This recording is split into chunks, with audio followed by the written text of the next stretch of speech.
नमस्कार बच्चों, कैसे हैं आप। तो मैं हूं लोकेश और स्वागत करता हूं आपका मेरे YouTube चैनल लोकल क्लासेस में, जहां पढ़ाया जाता है मैथ्स और साइंस बहुत ही आसान तरीके से। तो आज मैं डिस्कस करने वाला हूं क्लास 12 फिजिक्स वेव ऑप्टिक्स का एक बहुत ही इंपॉर्टेंट टॉपिक, हाइजीन्स प्रिंसिपल।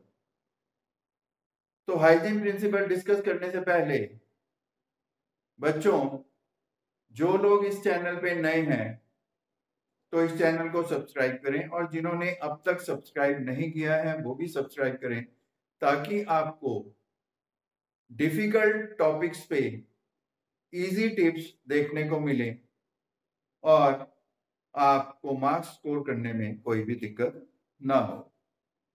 तो बच्चों, आज जो हम टॉपिक डिस्कस करने जा रहे हैं वो है हाइजीन प्रिंसिपल। तो हाइजीन प्रिंसिपल डिस्कस करने से पहले हमें hygienes wave theory of light के बारे में डिस्कस करना बहुत जरूरी है। तो हम डिस्कस करते हैं hygienes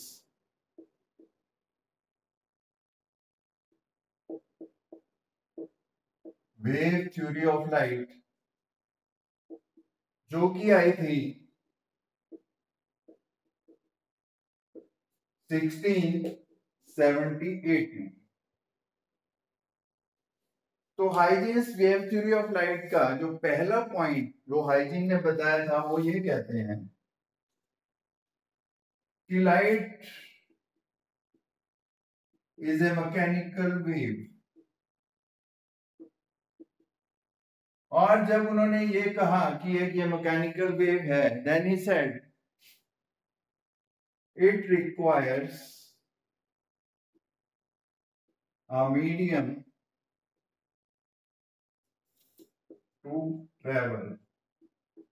And on this statement, there arose a question कि how light reaches from sun to earth. For this, he gave another point that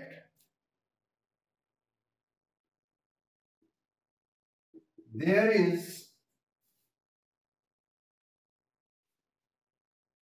a medium everywhere between sun and earth, which is very dilute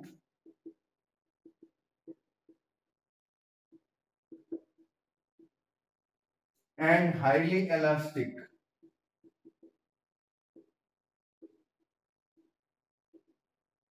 Now the speed of light in a medium is a little bit small. लेकिन जो light की speed है वो बहुत ज्यादा है, और उसको एक्सप्लेन करने के लिए उन्होंने ये कह दिया कि ये मीडियम जो है बहुत डाइल्यूट है और हाईली इलास्टिक है। तो स्पीड ऑफ लाइट और velocity of mechanical wave in form of light is equal to elasticity upon density taken the square root. So because he said that it is highly elastic, the value is very high, and very dilute, the value is very low, the speed of mechanical wave came out to be very high. तो ये 3 point उन्होंने discuss किए थे। Light एक mechanical wave है जिसको एक medium चाहिए ट्रेवल के लिए। उसके बाद उन्होंने कह दिया कि सारी तरफ ही एक मीडियम है जिसका नाम ईथर है, और ये मीडियम बहुत डाइल्यूट है और हाईली इलास्टिक है। उसी के साथ एक्सप्लेन कर दिया भी मैकेनिकल वेव जो होती है उसकी स्पीड होती है इलास्टिसिटी अपॉन रो, उसका स्क्वायर रूट, और उससे वो जो लाइट की स्पीड है वो बहुत ज्यादा हाई है। तो इन 3 बेसिस पे वो जो लाइट के बारे में जो फिनोमिनल्स थे जो वो एक्सप्लेन कर पाए was first the rectilinear propagation of light. That means light travels on a straight path. Second thing, on the basis of wave theory, he was able to prove reflection of light and laws of reflection. Thirdly, he was able to prove refraction and laws of refraction. Fourth phenomenon of light, which he was able to prove from his wave theory, was interference of light. And next, he was also able to prove diffraction. The only phenomenon of light which he was not able to prove on the basis of his wave theory was polarization. तो polarization एक ऐसा phenomenon था जिसको वे prove नहीं कर सके, और आज हम ये जानते हैं कि पोलराइजेशन तभी प्रूव हो सकता है जब हम लाइट को एक इलेक्ट्रोमैग्नेटिक वेव माने। तो ये थे Huygens wave theory of light के बारे में फैक्ट्स। अब हम देखेंगे कि हाइजेंस प्रिंसिपल क्या कहता है।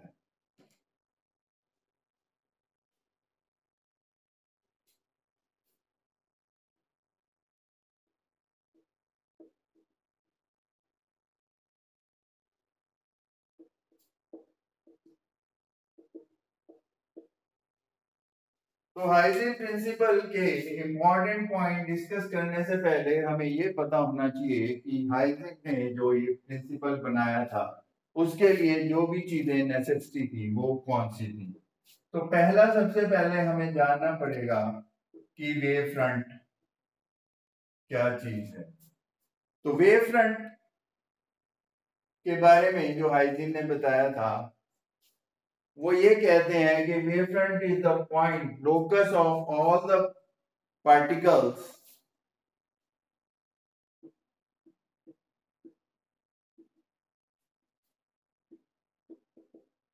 of the medium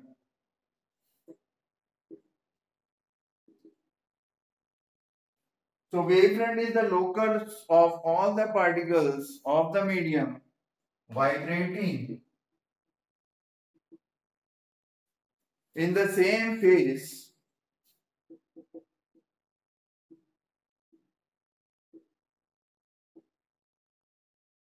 at a given instant।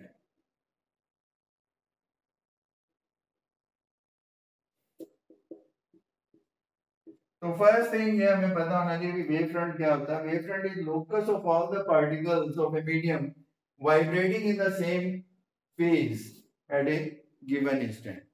Second which he claimed was that the direction of propagation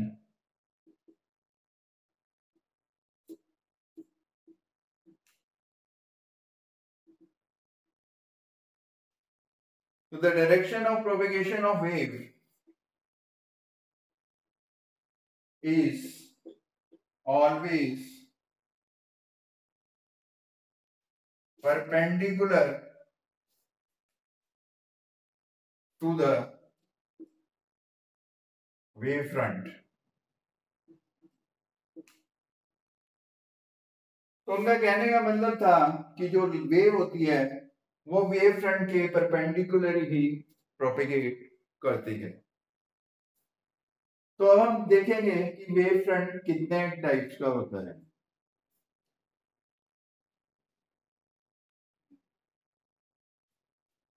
wave front तीन तरह के होते हैं।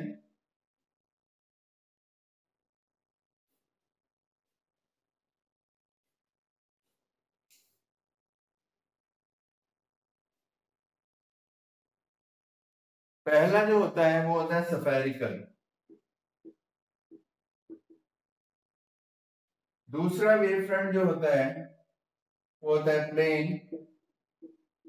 और तीसरा वेव फ्रंट जो होता है वो होता है सिलिंड्रिकल। तो हमारे पास तीन तरह के वेव फ्रंट होते हैं, spherical, plane and cylindrical, depending upon the source of light. अगर हमारे पास सोर्स ऑफ लाइट एक पॉइंट सोर्स है,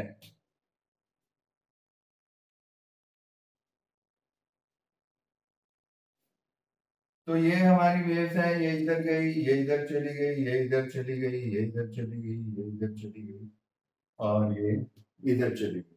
अ पॉइंट सोर्स से इक्वल डिस्टेंस पे जो हमारे पार्टिकल हैं वो ये है। तो पॉइंट सोर्स से जो हमारे इक्वल डिस्टेंस पे पार्टिकल हैं वो ये हैं।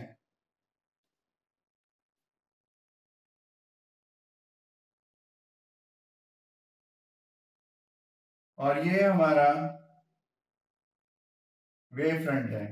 जैसा कि आप पिक्चर में देख पा रहे हैं, ये एक स्फेरिकल वेव फ्रंट है, क्योंकि जो वेव फ्रंट होता है और जो प्रोपिगेशन ऑफ वेव होती है वो एक दूसरे के परपेंडिकुलर होते हैं। तो जो हमारा वेव फ्रंट बनेगा वो स्फेरिकल बनेगा। सेकंड, अगर ये सोर्स इंफिनिटी पे है, तो जैसा कि हम पहले पढ़ चुके हैं, अगर सोर्स इंफिनिटी पे होगा तो वेव्स जो हैं वो पैरेलल होंगी। इन दैट केस, जैसा कि हमें पता है जो वेव फ्रंट होता है वो परपेंडिकुलर होता है, तो in that case the wave front will be this. तो ये एक प्लेन वेव फ्रंट है। तीसरी कंडीशन ये है कि अगर हमारे पास सोर्स ऑफ लाइट लीनियर है,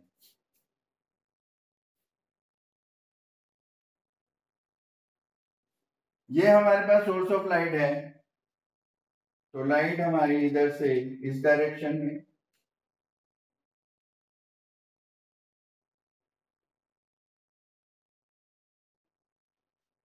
तो लाइट हमारी कुछ इस तरह प्रोपेगेट करेगी। तो हमारा जो वेव फ्रंट बनेगा वो ऐसे बनेगा। तो तीन तरह के वेव फ्रंट हमने डिस्कस कर लिया है, पहला स्फेरिकल, दूसरा है प्लेन और तीसरा है सिलिंड्रिकल।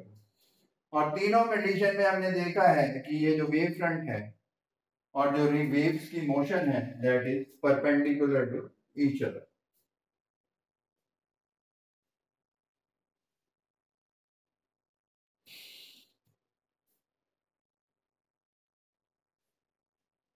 तो इसके बाद हमें हाइजीन प्रिंसिपल के बारे में जो डिस्कस करना है, तो हाइजीन ने क्या कहा इसके बाद? वो कहता है कि एवरी सोर्स ऑफ लाइट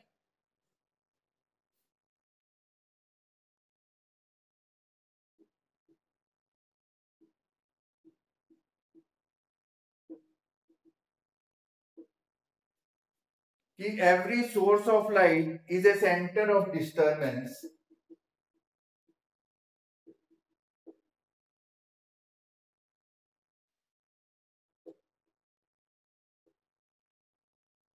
तो हाइजेन प्रिंसिपल जो कह रहा है वो ये कहता है कि every source of light is a center of disturbance from which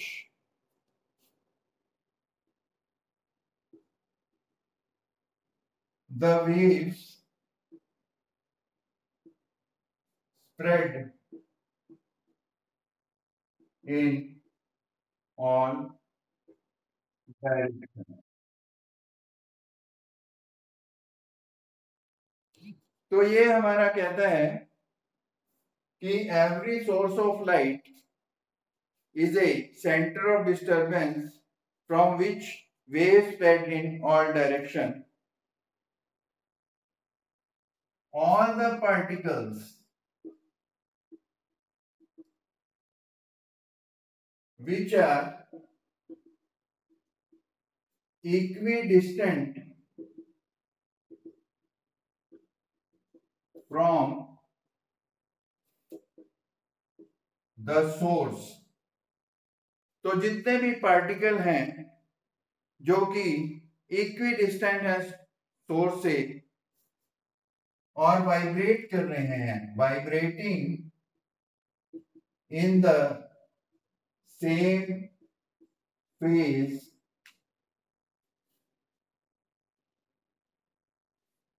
lie on a surface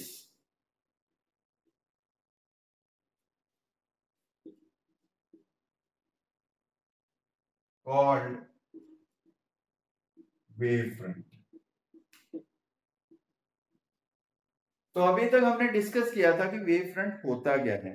अब ये जो थर्ड है point, every source of light, कोई भी सोर्स है लाइट का, is a center of disturbance from which the waves spread in all direction।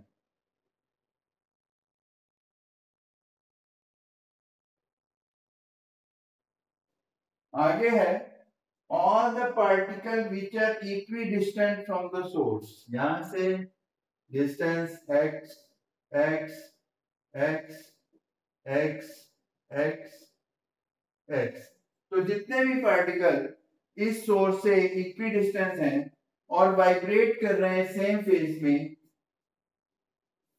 तो वो लाई करेंगे एक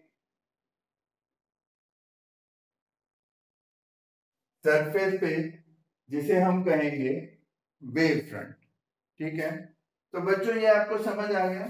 मैं आपको दोबारा रिपीट करता हूं, every source of light, this is the source of light, is A centre of disturbance, यहां से हमारी डिस्टर्बेंस शुरू होती है, फ्रॉम विच द वेव्स, ये वेव्स जो हैं ये स्प्रेड कर रही हैं सारी डायरेक्शंस में, और जो पॉइंट्स, जो भी पार्टिकल्स सोर्स से इक्वी डिस्टेंट हैं वो एक सरफेस पे लाई करते हैं और इस सरफेस को हम कहते हैं वेव फ्रंट।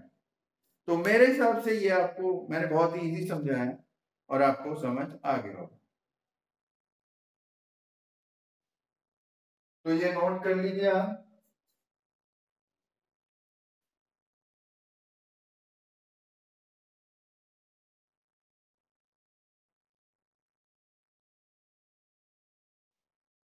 हो गया।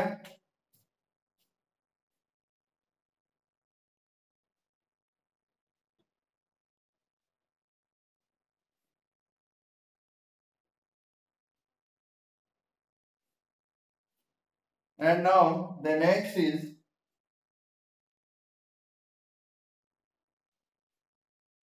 every point on a wave front,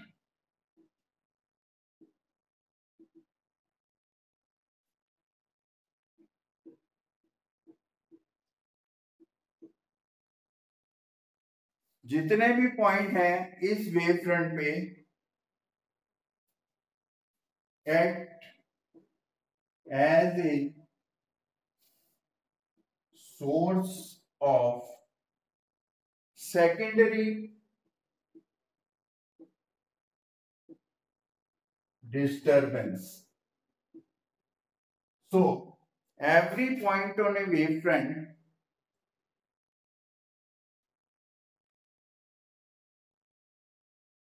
act as a source of secondary disturbance which emit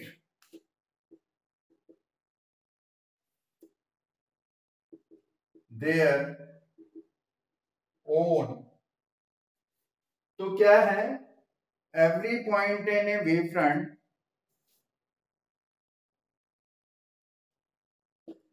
acts as a source of secondary disturbance which emit their own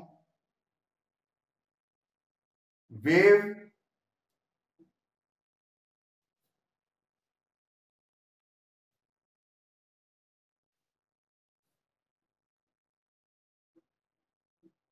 let। अब आप ये कहेंगे वेवलेट, और इस वेवलेट को हम कहते हैं कॉल्ड सेकेंडरी वेवलेट। ये अभी मैं आपको समझाता हूं होता क्या है।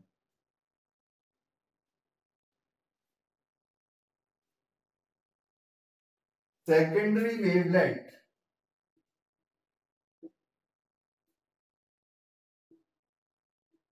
are spherical and travel with the speed of light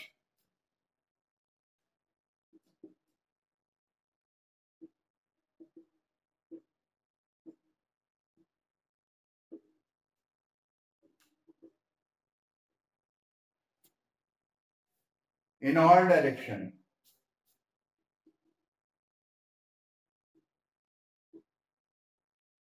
तो बच्चों, every point on a wave front,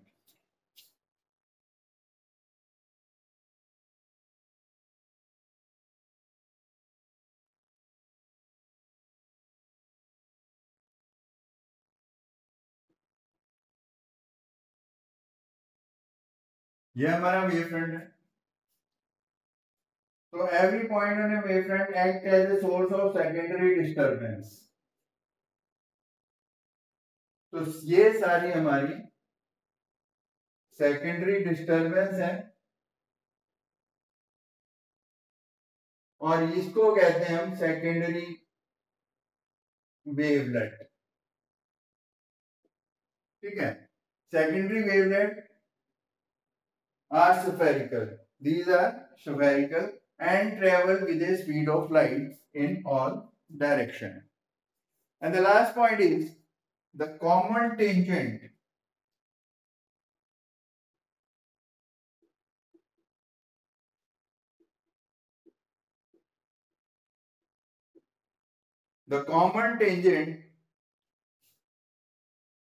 on secondary wavelet gives rise to the common tangent on secondary wavelet in forward direction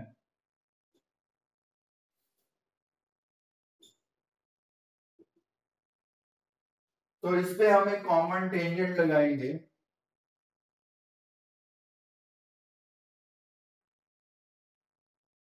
तो common tangent on a secondary wavelet in the forward direction gives rise to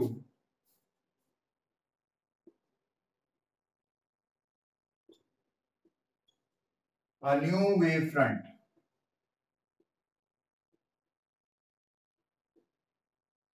तो ये जो common tangent है ये हमारे new wave front को बनाते हैं। एक बार फिर मैं बता देता हूं, every point on a wave front act as a source of secondary disturbance। Secondary disturbance is this, or which emit their own wavelet, and this is the wavelet. These are spherical and travel with a speed of light in all directions। इसके बाद इन सब पे common tangent जो है वो in forward direction gives rise to a new wave front.